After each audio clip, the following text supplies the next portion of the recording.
You get a Jojic here, and welcome back to Warhammer Quest. And we have completed the entire first cycle, I guess you could call it. So the first player goes back to our Elf Queen. Now we've got a pretty nasty board. We've got 1, 2, 3 monsters in front of us, plus we've got 2 monsters in the shadows. And we've only got one more turn. At the end of this turn, Grump's coming out as well, so we're about to get the super heavy boss. Now, I've forgotten what this location does. Right. So the location basically says if we have to face a round of combat before we travel. So we aren't in a particular rush to beat that location. Still, on the plus side, we've got lots of stuff untapped. That being said, I think we are actually going to do Orion's Hunt again, which is the explore action. This says I can explore 2 and draw a dungeon card, but also importantly, I can exhaust a non-venomous enemy in the shadows. So we have one guy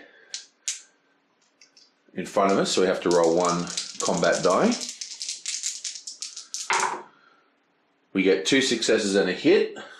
But he's got his fancy card, so we can just roll 1 more. That's a hit as well. So that's 2 successes. This monster does 1 wound, so that takes him down to 8. And then we draw the Dungeon Cardion. Good fortune. Randall's lucky coin has 2 faces. They say, today your luck is good. Either claim 2 successes or heal 2. I think we're going to take 2 successes. I am going to put this on Shadow Watch, both of them on Shadow Watch, which is his aid ability. And finally, the important part is we get to tap a card in the shadows.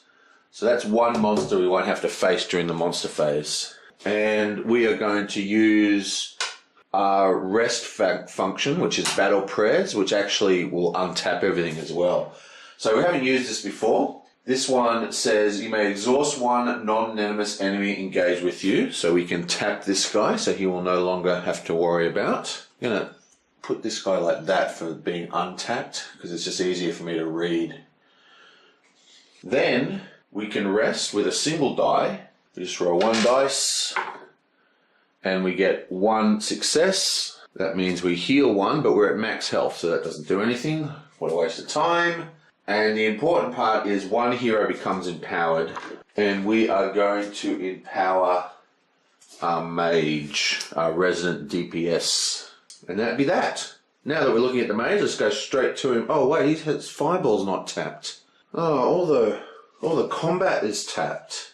This isn't good. Okay, so we're actually going to give the empowered to our dwarf instead. Actually, you know, I think I am going to give it to the mage because we're about to aid him and give him probably 2 tokens because there's so many successes on these die. It's actually kind of crazy. Like, check out the die.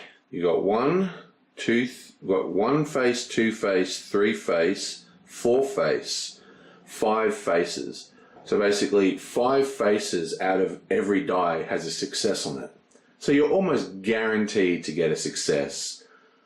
You've got 1 double in the 1 position and another, well, let's just say that's the 6. So you'll have a double in the 4 position. So whatever, the point is there's so many successes on these die. So if we roll 2 plus we have 2, we're almost guaranteed 4 successes, right? So let's take that off and we'll put empowered back on our mage. And then we'll do Fan the Flames, which is his aid action to aid the dwarf guy. I think I'm not making the right decisions here. This allows us to roll 2 dice. Come on, high roll. Okay, so that's a success, plus we get to roll again. And that's another success. Excellent. And we get to roll again. And another success. We get to roll again.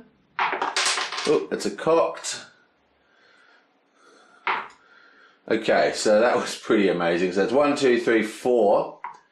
It's not even our highest roll. That was I think that was a skull and a shield at first. Okay, so that's 4. So target may ready an action. We're going to ready his attack action. We're going to give him, out of the 4 that he gained, we're putting 2 on here, and I'll put 1 on explore. Now, we have the choice with this card to suffer an extra wounds for them to gain another point, but look how many success tokens he's got, and he's completely untapped, so we don't care about that. Oops, in editing I noticed I didn't put the 4th success token down, so I'm just going to whack that on shield wall. So you may notice that token disappearing in a second. Oops. And now it is the dwarf's turn, and he is obviously going to do his attack action. Now, he can engage 2 enemies, so he's going to engage the bat from the shadows, and that's all we're going to do. Now, the reason we're doing that is maybe he should engage the goblin. He does inflict and then pray. It's only 1 damage though. Yeah, I think we're just going to do the bat because we'll have a chance to kill both of these guys. We only need 4 to kill these, but we'd need 5 to kill the goblin as well. So we have 2, 1, 2, and this time we actually have 2 black die as well. Come on. We want something huge here. Something huge. Yeah, blam! Okay, so bam and a bam. So that's boom. And another hit. What I'm going to do is I'm just going to replace that with a token, because last time it got knocked onto a different face and confused me. But we also rolled a explosion, so we get to roll another white die. And we end up with 1, 2, 3, 4, 5 combat, so we could have done it. Still, I think it was a long shot. Okay, so the way this works is we've got 1 attack, and you go in rank order, which is rank at the top, which is the same. 3 is higher than 1, so the 3 attacks. So we get hit for 3 damage. Huge incoming damage. All right, boom. And we just change that to 8. Need some healing pretty soon. On the plus side, we do 4 damage, which is 3, 4, and both these monsters are destroyed. Bam! Okay, so now we have the monster phase, and it's quite interesting. We've got this guy was tapped, this guy is tapped, so the only monster that activates is this guy here, and he does 1 damage. Takes this guy to 7. And then it activates Prey. So after it attacks, it then does Prey, and that says the enemy engages the hero with the most health, which is easily our priest sitting at 15, and now that monster's also tapped. That's that. The location phase has no effect this turn, and there's no abilities on the location. It's like only an ability that triggers as it leaves play. But we do move 1 peril up and activate the blue event. I warned ya! Grump leaps from the darkness, his blade flashing. Ain't nothing for you, yeah. Spawn odious Grump. If he is already in play, he recovers all health. Regardless, he activates and readies. Gump jumps out and does a surprise attack. He spawns next to the leader, which is the thing, and then he activates, which means he actually does his abilities, which is in this case is inflict and pray. Now we know what pray is, so it's 2 damage and move to the priest, and he even readies. Okay, so yonk, gonna have to start doing some healing soon. I haven't been keeping up on my healing. See, what you want to do is try little bits of healing when you don't really need it, rather than having a turn where basically everyone's got to heal, which is what we're looking at. Okay, so that's the situation. Everyone untaps now, and the priest now has 3 in front of him. Now 3 is the maximum engagement. Any more try to engage the priest, and he is now going to be the first player, then he'll actually just suffer wounds. And the guy in the shadows also untaps. Okay, that's that. I think we made a bit of a mistake. Oh, I've got the charges. What are these charges?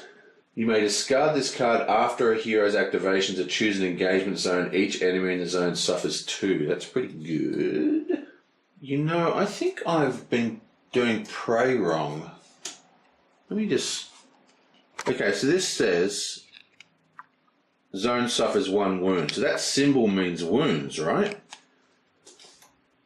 And prey says the enemy engages the hero with the most wound symbol.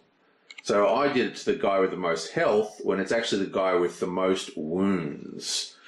So both of these guys are going to go to someone else. This is where my dice system is backwards. So he has a total of 14, we're at 8, so he's actually at 6.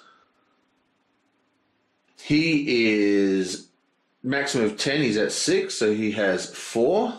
He's at 13, he's got no wounds. She's at 5, and she starts with 11, so she also has 6. We've got 6 wounds on the ranger, and we've also got 6 wounds on the dwarf. Now, I'm not 100% sure what that means, who gets them. It's a tie, so I'm going to say whoever has the lowest printed health will get the people. It's probably written in the rules somewhere, but I can't be bothered checking. So she gets both these guys. I'm going to have to put them like this. So both those guys stay with the ranger, which is actually cool because first player is going to move to here, which means she's going to be last. There'll be plenty of time to kill those things before she gets a turn. And she's also got the supposedly